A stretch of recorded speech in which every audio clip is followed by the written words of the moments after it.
आप तो जानते ही होंगे कैसे जेठालाल बबीता के साथ फ्लर्टिंग करता है। और पुराने एपिसोड्स में तो बबीता भी जेठालाल के साथ काफी फ्लर्टिंग करती थी। अब अगर मैं आपको कहूँ, अगर जेठालाल और बबीता की शादी हो जाए तो स्टोरी शुरू होती है एक सीन से, जहाँ जेठालाल और दया की काफी ज्यादा लड़ाई हो रही होती है। अब यूजुअली तो दया जेठालाल की बहुत रिस्पेक्ट करती है, पर जब बात सुंदर की आती है तो दया बिल्कुल भी सह नहीं सकती। अब जेठालाल दया को सुंदर की सारी रियलिटी बता देता है कि कैसे सुंदर अब तक जेठालाल से टैक्सी के और कई चीजों के पैसे लेता आ रहा है और फिर वापस भी नहीं करता। लेकिन दया ये सब एक्सेप्ट नहीं करती, क्योंकि वो रियलिटी में आना ही नहीं चाहती थी।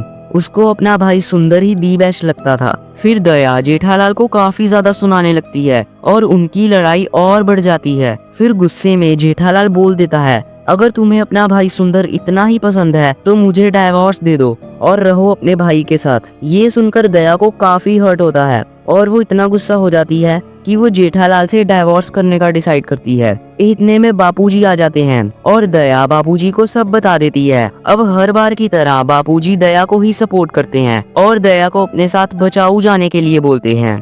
अब दया बापूजी की काफी रिस्पेक्ट करती थी, इसलिए वो एग्री कर लेती है। फिर दया टप्पू और बापूजी के साथ बचाऊ चली जाती है। जेठालाल सब सोसाइटी वालों को झूठ बोल देता है कि बचाऊ में उसकी प्रॉपर्टी का केस चल रहा है और इसलिए वो सब कुछ महीनों के लिए बचाऊ गए हैं।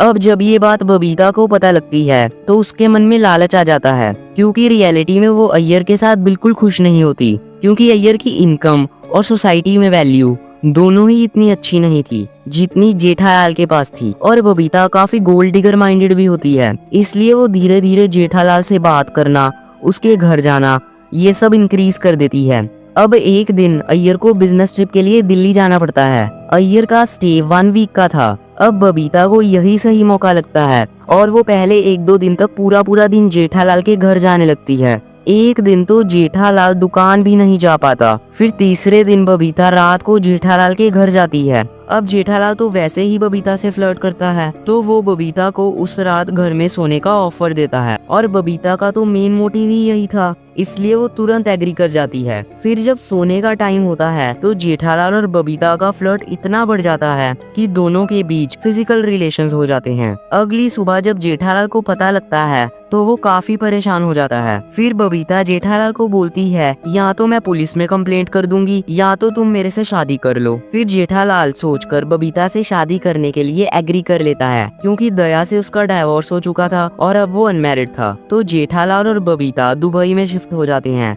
और वहाँ पर शादी कर लेते हैं। अब उन्हें लगता है कि गोकुलधाम सोसाइटी उन्हें ढूंढ नहीं पाएगी और दोनों वहाँ सेफ भी होंगे, लेकिन ये उनकी सबसे बड़ी गलतफहमी थी।